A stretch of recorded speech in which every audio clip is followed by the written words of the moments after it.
ये कहानी है गांव बिजोरा की। एक ऐसा गांव जहां की जिंदगी बहुत धीमी थी पर सुकून था। यहाँ लोग दिन भर अपने खेतों में काम करते और रात को सुकून से सोते थे।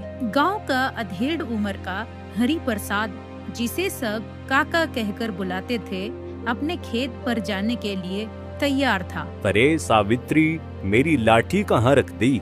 रोज मुझे अलग अलग जगह पर मिलती है। अजी, और कहाँ होगी, पड़ी होगी यहीं कहीं, देख लीजिए। चलो छोड़ो, आज बिन लाठी के ही चला जाता हूँ। तभी हरि प्रसाद को कोई आवाज लगाता है। अरे काका, चलिए आज खेत नहीं जाएंगे क्या? अरे लो देखो, रमेश भी आ गया। अरे आया रमेश, वहीं रुक। फिर हरि प्रसाद घर के बाहर आता है और रमेश के साथ खेत पर जाने लगता है।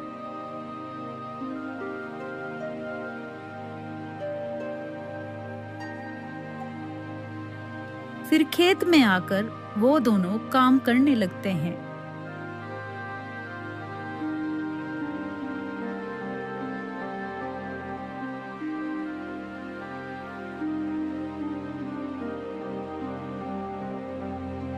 शाम तक काम करने के बाद वो दोनों थक कर बैठ जाते हैं। अरे भाई रमेश, आज तो गर्मी ने बहुत बुरा हाल कर दिया है। काका, अब बूढ़े होते जा रहे हैं आप, थकन और गर्मी तो ज्यादा लगेगी ही अब। अरे क्या बात करता है तू? अभी भी तुझ जैसे दो को मैं अकेला काफी हूँ। ऐसे ही सब गांव वालों का जीवन खुशी खुशी बीत रहा था, पर शायद ज्यादा दिन तक नहीं, क्योंकि उसी रात गांव वालों की सुकून की नींद छिनने वाली थी। कोई गांव के किसान हरिया के घर पर निगरानी कर रहा था कि तभी हरिया को कुछ आवाज सुनाई देती है, जैसे घर के ऊपर से कुछ गुजरा हो। सीमा, क्या तुम्हें भी वो आवाज सुनाई दी? कैसी आवाज जी? ऐसा लगा जैसे कोई छत के ऊपर से गुजरा हो। अरे कुछ नहीं, बिल्ली होगी। काफी रात हो गई है, सो जाइए अब। हरिया ज्यादा गौर नहीं देता और फिर वो दोनों सो जाते हैं।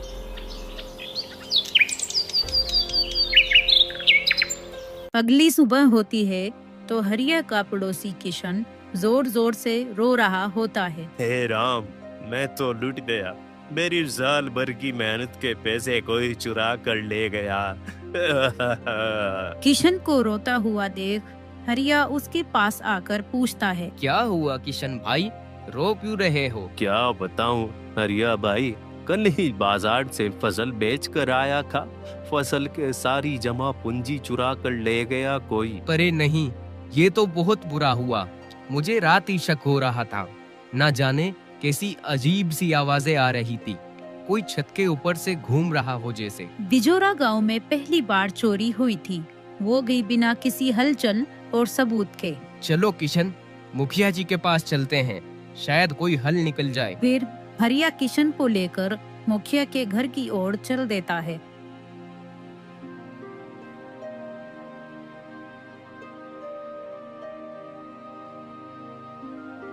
थोड़ी दूर चलते ही रास्ते में उन्हें अपने घर के बाहर खड़े हुए हरि प्रसाद और रमेश मिलते हैं। अरे किशन, हरिया, मुंह लटकाए कहाँ जा रहे हो? क्या हुआ? मुखिया जी के पास जा रहे हैं काका। क्यों, क्या हुआ? कुछ बात है क्या? वो दोनों पूरी बात हरि प्रसाद को बताते हैं। क्या कहा? हमारे गांव बिजोरा में चोरी?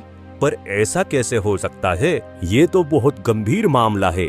चलो, मैं भी तुम्हारे साथ चलता हूँ। रमेश, तुम खेतों की ओर निकलो, मैं मुखिया जी के पास से होकर आता हूँ। फिर वो तीनों मुखिया जी के घर की ओर निकल पड़ते हैं।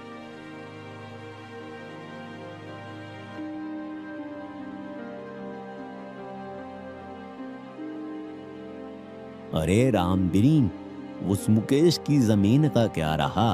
कुछ नहीं मुखिया जी, कहता है अभी बेचने का मन नहीं है। बस ध्यान रहे, जब भी उसका मन हो वो जमीन हमारे पास ही आए। तभी हरिया किशन और हरि प्रसाद मुखिया के दरवाजे पर पहुंचते हैं। राम राम मुखिया जी, बड़ी परेशानी लेकर आए हैं। क्या परेशानी हरिया, क्या हुआ? मुखिया जी, मेरे घर में रात चोरी हो गई। मेरी फसल की सारी कमाई, सब कुछ 1 रुपया भी नहीं छोड़ा किसी ने। क्या कहा? हमारे गांव में चोरी? जी मुखिया जी, और हरिया को रात में कुछ अजीब आवाज भी सुनाई दी थी, जैसे कोई चीज छत के ऊपर से गुजरी हो। धीरे धीरे सब गांव वाले एक जगह पर इकट्ठा होने लगते हैं और सब इस तरह की अजीब तरीके की चोरी को देखकर हैरान थे। कोई कहता है कि हमारे गांव में चोर कैसे घुस आए, तो कोई बोलता है ये तो कोई जादू टोटका लग रहा है। ऐसा चोर तो हमने कभी नहीं देखा। ना पाँव के निशान, ना दरवाजा टूटा और ना उसे किसी कुत्ते ने भौंका। मुझे तो लगता है कोई ऊपर से उड़कर आया है। मजाक मत उड़ाओ, कुछ तो गड़बड़ है। आज रात सब लोग पहरा देंगे गांव में। रात आती है तो सब गांव वाले अपने अपने घरों के बाहर पहरे पर खड़े हो जाते हैं। हमारे जमाने में चोर लाठी से डरते थे, अब तो लालटेन की रोशनी से भी नहीं भागते। अब चोर होशियार हो गए हैं काका, पैसे नहीं काबू में नहीं आते।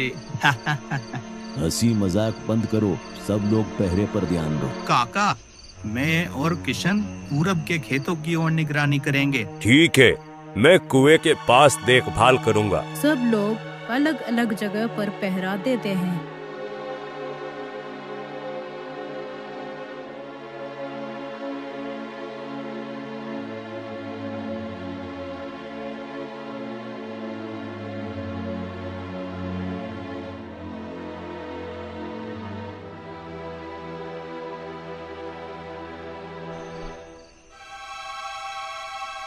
रात के करीब 2 बज चुके थे। रमेश किशन से कहता है, अरे किशन भाई, कहीं कुछ दिखा कि नहीं? मुझे तो नींद आ रही है। अभी तो कुछ नहीं मिला, लेकिन ढूंढते रहो। तभी उनके ऊपर से किसी चीज के गुजरने की आवाज आती है। अरे किशन, सुना तुमने? कुछ आवाज आई है। वो देखो, ऊपर कुछ उड़ रहा है। आवाज आ रही है ना, लेकिन पंख नहीं दिख रहे हैं इसके। कहीं ये कोई चुड़ैल तो नहीं? धत बुड़बक, चुड़ैल नहीं बे, ये शहर वालों की उड़ती हुई मशीन है। चलो, सुबह होते ही मुखिया जी को बताएंगे। ड्रोन एक झोपड़ी के ऊपर रुकता है और फिर तेजी से उड़कर अंधेरे में गायब हो जाता है।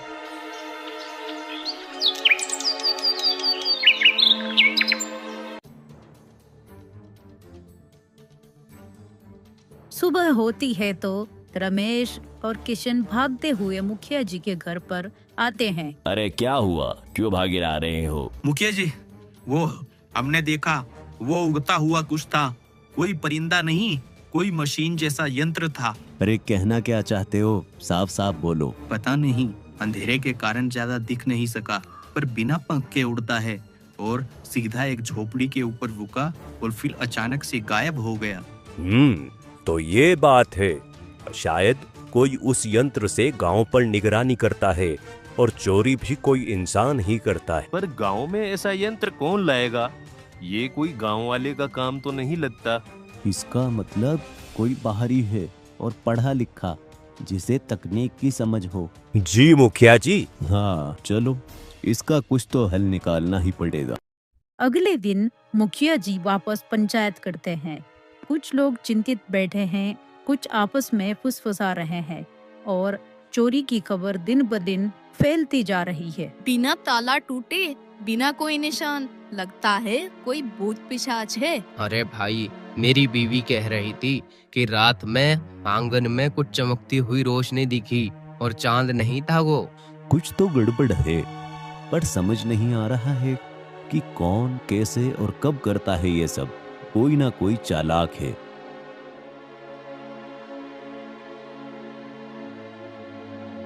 रात में वो ड्रोन एक और घर के ऊपर आता है और उस घर में भी चोरी हो जाती है और किसी को कुछ पता नहीं चलता। अगली सुबह सब लोग उसी घर के बाहर इकट्ठा होते हैं। भाई हद हो गई, अब तो ना कुछ दिखता है, ना कोई आवाज, सब कुछ गायब। काका, आपको याद है हरिया बता रहा था कि उसकी छत के ऊपर से कुछ गुजरा था? हाँ, पर अब तो रोज किसी न किसी घर से कुछ न कुछ गायब हो ही रहा है।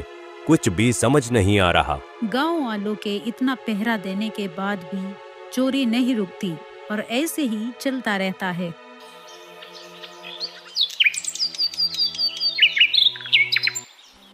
फिर अगले दिन गांव में एक बैलगाड़ी आती है।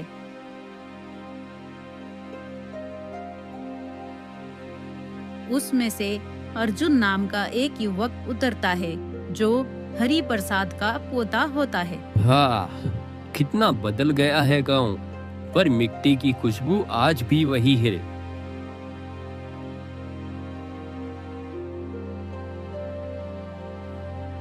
काका, अरे अर्जुन, तू यूं अचानक? बस यूं ही मन किया और कॉलेज की छुट्टियां भी थी तो सोचा आप दोनों से मिलाऊं। अरे बेटा, आने से पहले बता देता तो तेरे लिए कुछ अच्छा सा बना कर रख लेती।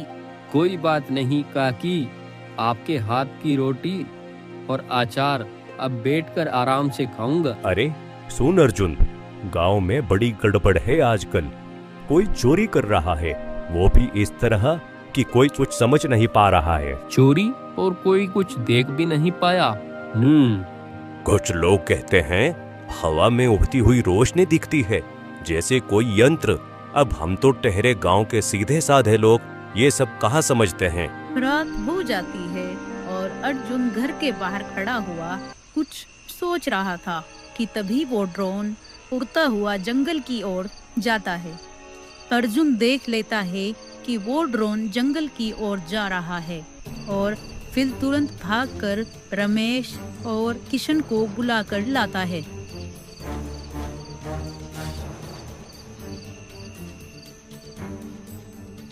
आप दोनों मेरे साथ चलिए, अब असली चोर को पकड़ने का वक्त आ गया है। तीनों जंगल की ओर दौड़ते हैं।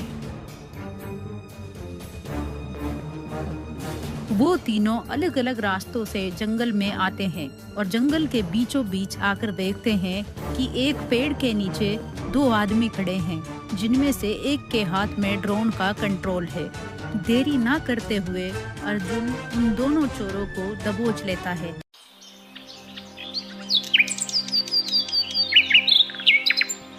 उन दोनों के पकड़े जाने के बाद गांव में अगली सुबह पंचायत होती है। अच्छा, तो ये थी असली चाल। एक ने ड्रोन से निगरानी की और दूसरा चुपचाप जाकर चोरी करता रहा। अरे भाई, पहले तो लाठी और लालटेन ही काफी थे, अब मोबाइल और इंटरनेट भी रखने पड़ेंगे क्या?